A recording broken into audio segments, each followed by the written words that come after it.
Hey everybody, how we doing? Just wanted to get some more information out. I've had a lot of phone calls, and I'm going to try to make this video as short as I possibly can.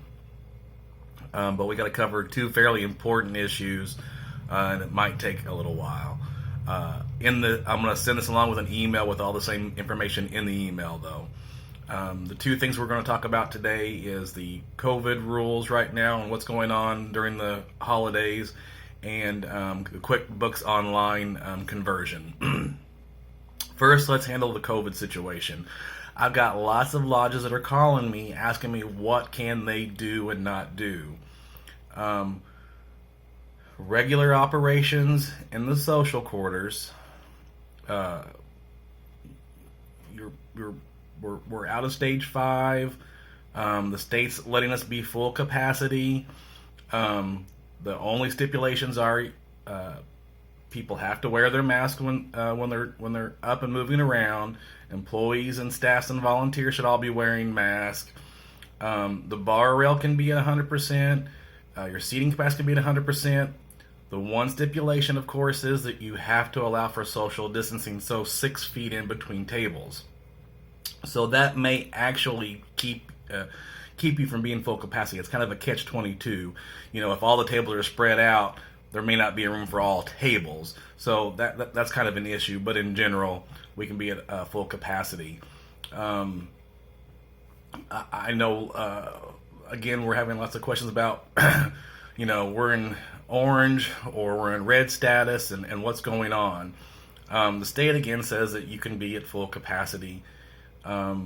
And as long as you're doing the operations in the social quarters, and we're talking about social quarters only, with members and qualified guests only, you can have full operations. And again, in your county, if you're not for sure, if the restaurants and bars are open, they're doing business, you can be doing business in the social quarters. Now, I know some lodges plan on doing some New Year's Eve events. If we're in the reception hall, and again, if we're talking members only and qualified guests, we're fine. If you're going to do something, though, that involves the public and there will be unrelated income coming in, remember you have to have a dispensation for that, because that's considered a fundraiser, and you have to have permission to do that. I've only had a couple lodges apply for that dispensation, and New Year's Eve is coming up fairly quickly. Now, in that situation, you're going to have to call your county to find out, because counties are all over the place and what they're considering social gatherings and not social gatherings. If it's members only, you don't have anything to worry about. Some counties are saying, though, if you're bringing people from the public, well, as long as you're social distanced out and there's masks being worn and blah, blah, they're allowing it to happen. And some are saying, no, that's a social gathering, and therefore, no, you have to limit it to 25 or 50 people, depending on what status your county is in. So all I'm saying is you cannot call me and ask me what's going on in your county, because all the counties are different. You need to call your county and find out if you're doing one of those type of events.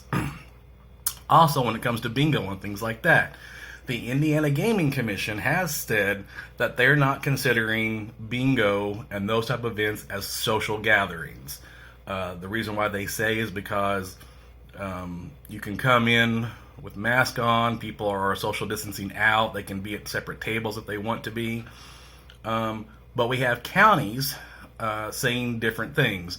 So if you're having bingo and you're questioning that, don't call me. I can't find out for you. You're going to have to call your county health department.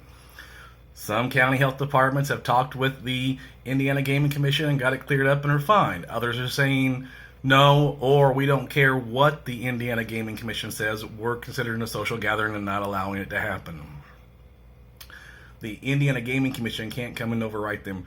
You can never make a rule. You have to go by whatever rule is the strictest. So the county can't loosen up the state rules. The county can't loosen up the Indiana Gaming Commission rules, but they can make the rules more strict within their county. So you have to go by their rules.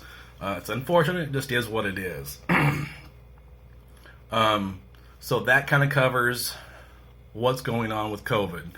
Now, QuickBooks Online. Currently, we've got almost all of the lodges that are on 2007 taken care of, and they've been upgraded already. There are a few lodges that have between 2013 and 2017 that we're working on. We'll be working on them next week. Some of them we're doing online transfers. Now, here's an important thing. If you are a lodge, and I've said this once before, but we need to remember this. If you're a lodge that has like 2017, 18, 19, or 20, and you're using the actual payroll module, you're paying for it already, QuickBooks Intuit, the company, is going to start doing transfers for you and moving you over, but they will not do it till after January 1st. That way it doesn't mess up your year end with your payroll. And they will be taking those by appointments. So over the weekend, I've been given permission now to start setting those up. So to the lodges that have payrolls, you'll be getting a separate email from me with the contact and the information of how to set up that appointment. That way, it works best for you. Also, I'm getting a lot of calls from chapters. If you're talking to someone in the chapter because they don't know what's going on, they're not being converted right now. They're doing something separate on their own, and they're getting separate information on how to do that. So don't try to guide them and tell them you're switching over now, because I'm not doing those switchovers. They're working with Intuit QuickBooks also to do that separately.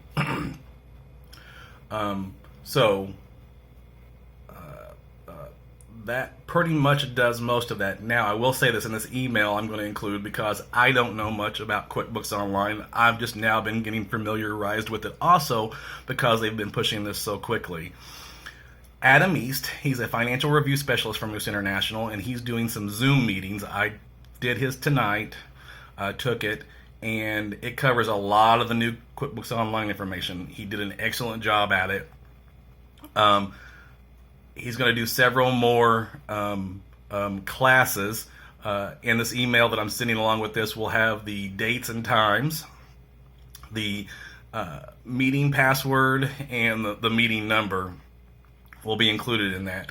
If you can't make one of those dates, I do believe he's recording them, so he's going to take the best one and have us to be able to watch it afterwards. I'm actually quite amazed by QuickBooks Online, how much simpler it is. So that's excellent. I suggest taking the Zoom class, and if you're an administrator and you're seeing this email, or share this with your office assistant, because they will probably want to go through that class if they're the ones doing the actual QuickBooks work. Same thing if you're an office assistant getting into these emails and seeing this video, please share with your administrator, because we're going to have them on there also.